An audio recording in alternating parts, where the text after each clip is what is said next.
Hey kids, this is just going to be a quick little video to review special right triangles because it's been quite a long time since we've probably thought about them, and they do come up just a little bit at the start of chapter 10 when we start the area of parallelograms. So that I'll try to make this just short and sweet just to kind of refresh our memory on how to work with special right triangles. So if we remember right, we have two special right triangles, right? And the first one is a 45, 45, 90. And some things to remember about this guy here is that obviously it's a right triangle, and then it's also isosceles because both of those are 45-degree angles. So then our legs would be the same. So remember, we usually call this guy x, and then to find our hypotenuse, the leg across from our right angle, we take our leg length times the square root of 2. So if we just try a few examples working with that 45, 45, 90, so here's my triangle. Let's call this guy x, this guy y, and let's pretend that this is 5. So remember, our legs are the same, so if this is 5, this leg's 5, so x is 5. And then to get y, we just take our leg length times the square root of 2. So 5 root 2. Okay, let's try another one, just because we can. Okay, let's call this guy x this time. Let's pretend that this is, 17. So again, our legs are the same, so these two have to be the same because they're both x. So I know this guy is 17. And then to find our hypotenuse, the one across from our right angle, I just take my leg length times the square root of 2. So 17 square roots of 2. And that's that. So it's pretty basic when we're given one of our legs, right? Not so bad. Let's see if we can work backwards if we're given our hypotenuse. So on this example, let's say this is 12 root 2, find x and y. So when our hypotenuse already has that square root, we know it's pretty simple, right? Because I know that this is equal to this, right? So if I wanted to get x by itself here, right, if I'm trying to look for that leg length, I divide by the square root of 2, divide by square root of 2. So really, those just cancel out. And then we're just left with 12 is equal to x. So it'll be 12 and 12. And I know a lot of us can see this without even having to write this step out, because you'd be like, oh yeah, get rid of that, there's my answer, it's just 12. But it's just good to see why it works, right? Let's just try another one just in case. Okay, let's do 27 root 2. Again, since our hypotenuse already has that square root of 2, I can just get rid of it, and that is our leg length. So now if we remember, right, it's been a little bit, but let's pretend our hypotenuse doesn't, I'm just going to draw this up here so more workspace. Let's pretend, or we're not going to pretend, we're going to know. Let's just say this is 18, and I want to find my leg lengths. Now I don't have the convenience of having that square root 2 there, right? But I do know this equals this. So if I'm trying to work backwards to get my leg length, or my x, I can have 18 and set it equal to x times the square root of 2. Now again, I want to get x by itself, so I'm going to divide by the square root of 2, divide by square root of 2. So those will cancel, but this one doesn't have anything to cancel with that 18. So remember, we're not allowed to keep that radical on the bottom. So what we did was we multiplied by a very special version of 1, so root 2 over root 2.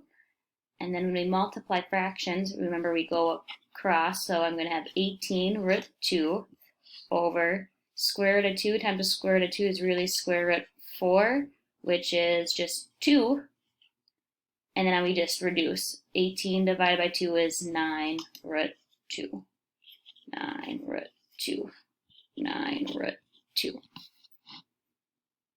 So always remember either a leg or your hypotenuse, one of them will have that square root of 2 almost always, right?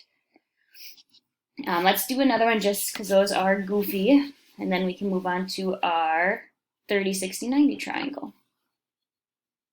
Okay, so let's just do 6. So again, I don't have that nice square root of 2 with it, so we're going to have to do our little process here. So I'm going to have 6 square equal to x times the square root of 2. Again, I'm trying to get that leg length by itself, so I'm going to divide by square root of 2, divide by square root of 2. Those will cancel, but we know we can't leave our radical in the denominator, so I'm going to multiply by that version of 1, multiply across. So I'm going to get 6 square roots of 2 over square root of 2 times the square root of 2 is just square root of 4, which we know is 2. 6 divided by 2 is 3. So 3 root 2.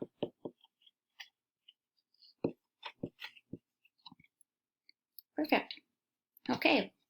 So in a nutshell, that is our 45, 45, 90 special right triangle. If we shift gears a little bit here, if we want to talk about that 30, 60, 90, so if we remember, right?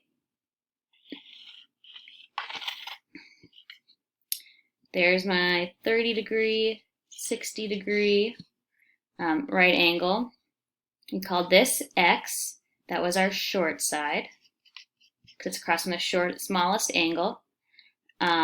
Our hypotenuse is twice that amount, right? We just double it. That's our hypotenuse. And then our long side, can I write this? Can you guys see this? Long. There we go. Our long side was our short leg times the square root of 3. So let's just start from the simpler examples and we'll work our way to the more challenging ones, okay? So if I draw this in here, 30, 60. So let's just start if we're given our short leg. So let's pretend that this is 4. Find the remaining 2 sides. So if I want to find my hypotenuse, I just take my short leg times 2, right? It's just double that amount. So 4 times 2 is just simply 8. Easy enough. And then to get our long leg, I take my short leg times the square root of 3. So just 4 root 3. And then we're done. That one's pretty basic, right? Let's try if we were given the hypotenuse. So we'll call this guy our x, this guy our y. And let's pretend that our hypotenuse length is 14. So you always kind of want to find your short leg first because everything is based off of that. So remember, the relationship between your hypotenuse and your short leg is it's twice as big. So if I want to find my short side, I'm just going to divide by 2. And I'm going to get 7. So there's my short leg. And then my long leg, I'm just going to take my short leg times the square root of 3. So 7 root 3. That's it.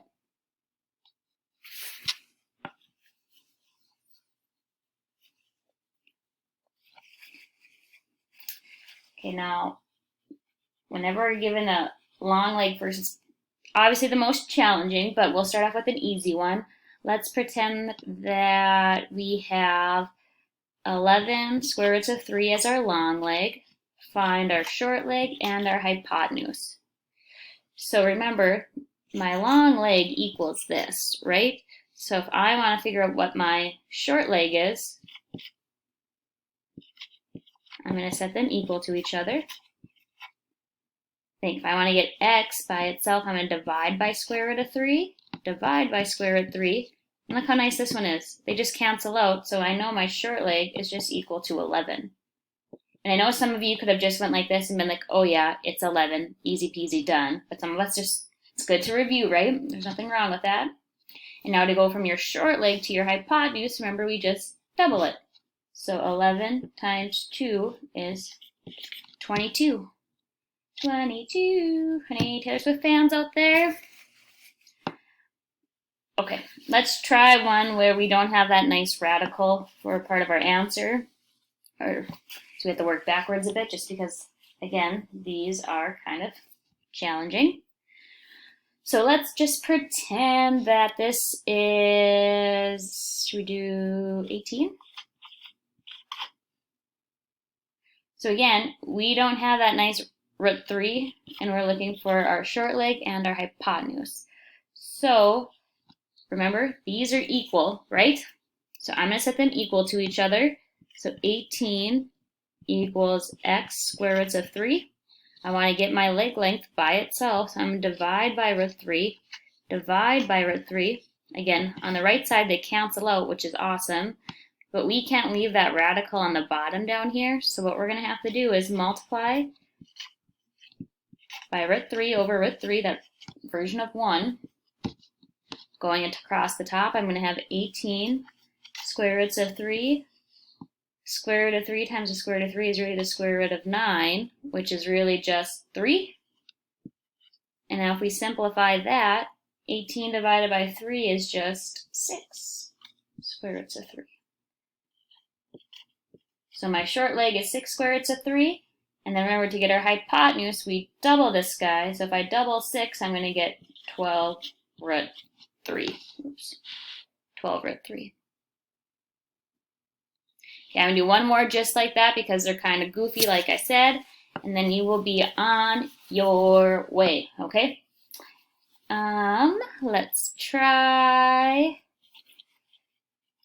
Should we do 36? Okay, again, we don't have our square root 3 next to it, so we're going to have to do our little process. So I'm going to set 36 equal to x square root of 3. Again, I want to get x by itself here. So we're going to divide by root 3, divide by root 3. These guys cancel, which is awesome. But again, can't leave that radical in the denominator. So we are going to multiply by root 3 over root 3. So I'm going to have 36 root 3 over, well, the square root of 3 times the square root of 3 is really root 9, which is just 3 over 3. And we know that 36 is divisible by 3, so when I take 36 divided by 3, I'm going to get 12 root 3. So that is my short leg, 12 root 3. And then to get my hypotenuse, I'm going to double it. So 12 times 2 is 24 root 3. Okay, there you go, team. It's not like the next lesson is super heavy in this, but it does pop up, and it's expected that you remember it. But I know we haven't been in school for quite some time, so I just wanted to refresh anyone that needed a little bit of reminding of how to work with special right triangles. We'll talk to you soon. See ya.